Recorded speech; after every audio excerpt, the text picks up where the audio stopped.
had a talk with a former NASA engineer and a Pixar engineer, both who were women in STEM, and just learning about their experiences was. Hey innovators, it's Miley Reddy, and I'm on the Fireside Chat team at myNetworkHer. At myNetworkHer, we're an organization dedicated to pairing high schoolers with professionals from gender marginalized communities. If you check out our YouTube channel, you'll see videos of us asking these amazing people in STEM about their work experiences. To find out more information, check that description down below and make sure to subscribe. Welcome to the latest myNetworkHer Zoom interview. We're here with Fatimah, and so let's get started. I'd like to begin with how you got interested in STEM and why you wanted to pursue it. Yeah, of course. That's a great question. So I think in around like seventh grade, I was selected to be in this really cool program that was held at Stanford for my district. And basically, I got to spend a week at Stanford learning more about STEM and the subjects that surround STEM, such as like biology and engineering. And that was one of my first exposures to STEM because I didn't really know exactly what that was, and I wasn't too involved with it before that experience. And through that just 7 days, I was able to learn so much and meet such cool women who are also interested in STEM and meet other female engineers. Like I remember we had a talk with a former NASA engineer and a Pixar engineer, both who were women in STEM, and just learning about their experiences was really enlightening, and it really motivated me to learn more about the fields of STEM and specifically what I was interested in, and just explore all those different aspects of STEM. Yeah, that sounds amazing. To shift gears to a more like school academic perspective, what are the most valuable resources you have found at your school, whether it be teachers or programs? Uh-huh. Yeah, so I definitely think that having good mentors, like especially in school, such as teachers or counselors, is really, really helpful. Like, for example, some of my math teachers, like this year, last year, and my freshman year as well, they were all really helpful in helping me like love STEM, and I was just able to go to them if I had any other questions relating to math or just really any other subject, and having that sort of support and guidance from a teacher is really, really valuable. And I believe that type of teacher that you have also makes a huge impact on you how your experience with that specific class is. So last year I like took one of like the hardest math classes that our school offers, and I thought it really wasn't that bad, and I think that's because of my teacher, like the way that specific teachers teach and carry themselves and the way that they support their students is really, really impactful to the specific student or pupil. And I think definitely having a good support system inside and outside of school is super duper helpful. So you can go to them if you have any questions, relating to in school or outside of school. And yeah, that's pretty much it. Do you have any like advice from these teachers that has benefited you in your STEM journey that you want to share with people or like high schoolers looking to pursue STEM? Yeah, that's a great question. I would say definitely what I've learned and what my mentors have previously told me, like both inside and like outside the academic arena, is definitely like managing your time well and understanding, the amount of time that needs to be put into specific tasks, and just eliminating any distractors from, your focus time, or whenever you're just specifically doing or completing a specific type of task is super helpful.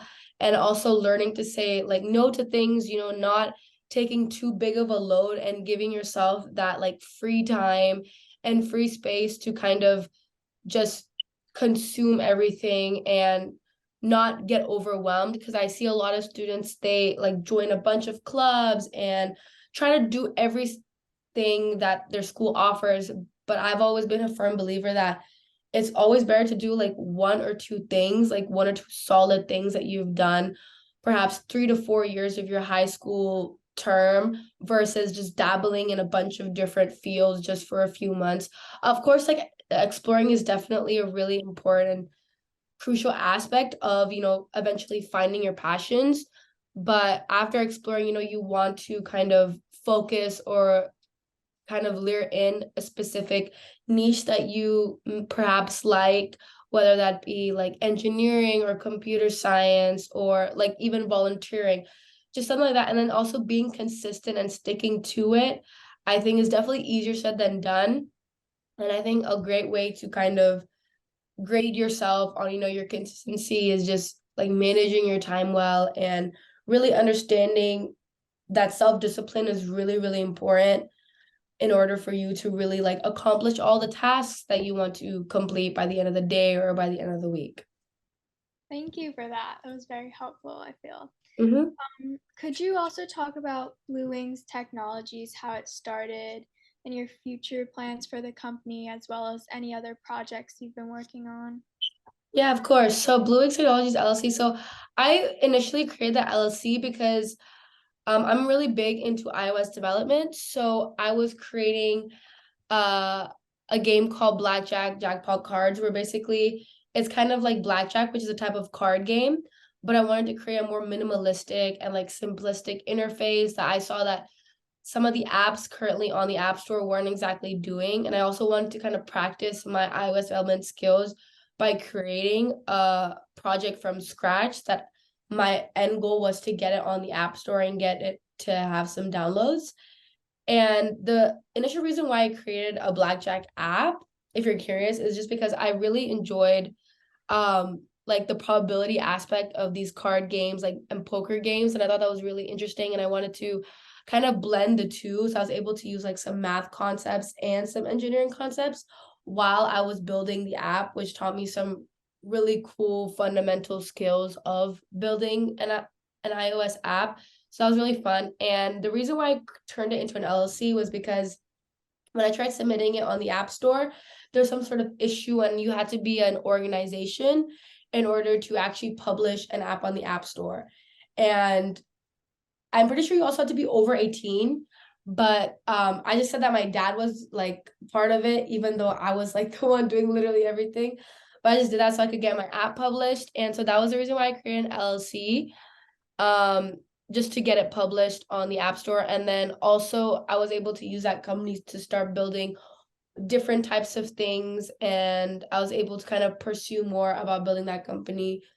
And then I was also able to learn more about what it takes to actually run an LLC from scratch.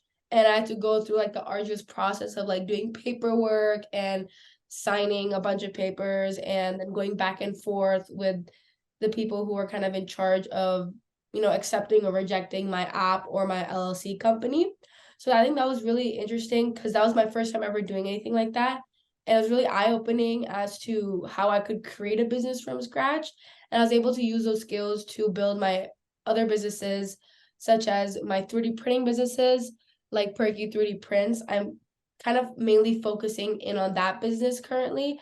It's basically one of my 3D printing businesses where I create like customizable figurines and models, and I sell them on my Etsy shop. You can check it on my LinkedIn. And I've really, really enjoyed 3D printing, like just the idea that you can create a sketch on a computer and turn it into like an object that you can hold within a few hours has really intrigued me. And so that's why I kind of expanded into that niche as well. And so those are kind of like the businesses that I'm currently a part of. Oh, that's amazing. Um, it's really cool. Very. Um, all right. So since you are a woman in STEM, I was wondering if you could speak to your experience being a female, because yeah.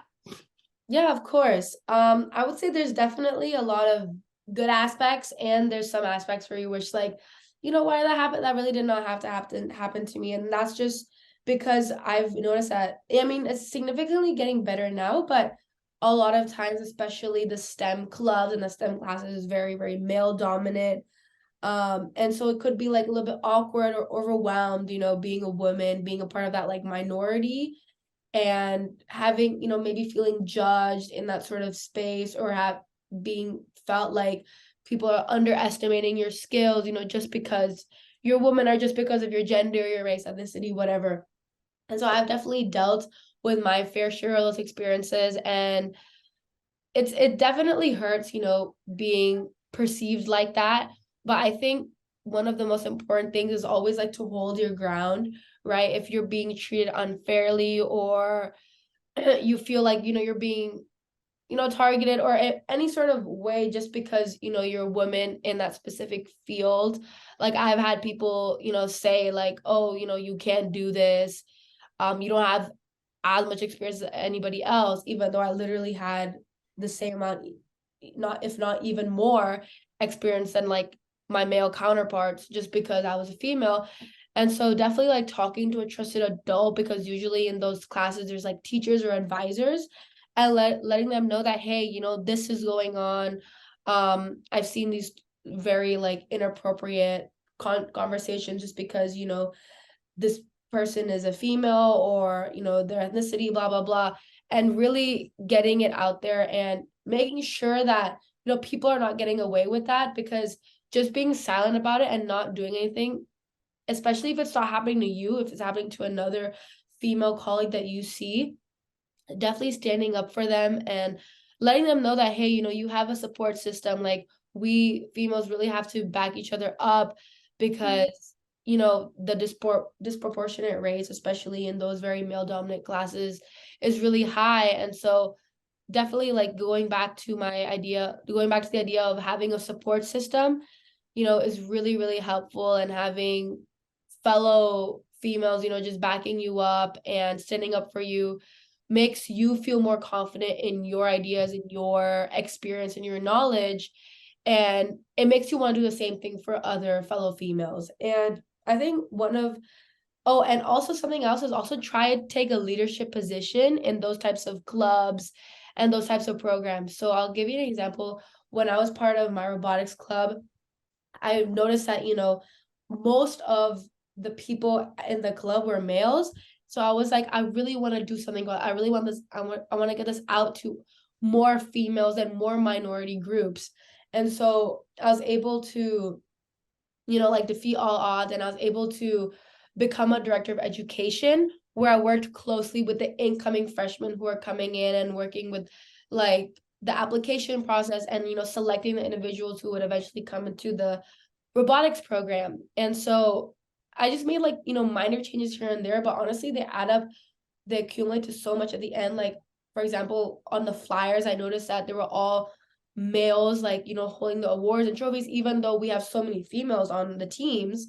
So I was like, hey, can we change this to perhaps another photo which shows more inclusivity, for all genders and all ethnicities and all races, just to give a better representation of what our club is all about, being inclusive and being diverse.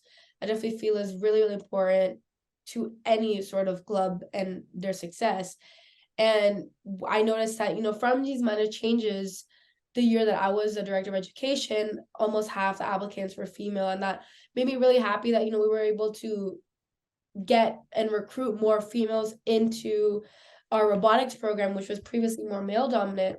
And when I initially joined, right, there wasn't like a female officer working really closely with the new recruits. And so sometimes I was a bit uncomfortable, maybe like asking, the male officers about specific questions. It's just, I don't really know how to describe it, but like as a female, it's more easier to talk to another fellow female than it is to a male. I'm not really sure, that's just how I sometimes interpret those types of situations. And so that kind of gave me motivation to become an officer, which was because I was like, if I saw another female officer working really closely, that would probably make me more motivated into joining the robotics program. And would also probably make other women feel less overwhelmed, because they're like, hey, there's a female officer. If they can do it, I mean, if she can do it, then I can do it as well. That was kind of the mindset I wanted to kind of secure onto women who are interested in joining the field, but maybe were too scared because of that gender gap. Right. I totally agree. On another note, I was wondering if you have any lifelong goals that you want to pursue or accomplish. Yeah, so definitely I would say I would continue like, positively impacting as many people as I can, especially women and minorities like Pakistanis and Muslims, which me as a like high schooler Pakistani Muslim woman, I try to do that. I try to volunteer a lot and just honestly like making a positive impact on my community and making sure that I'm leaving this world better than I found it, even if that's impacting one or 100 or 1,000 people, it gives me the same happiness and motivation to continue on the next day and continuing, putting smiles on people's faces and making them feel more confident and secure in themselves.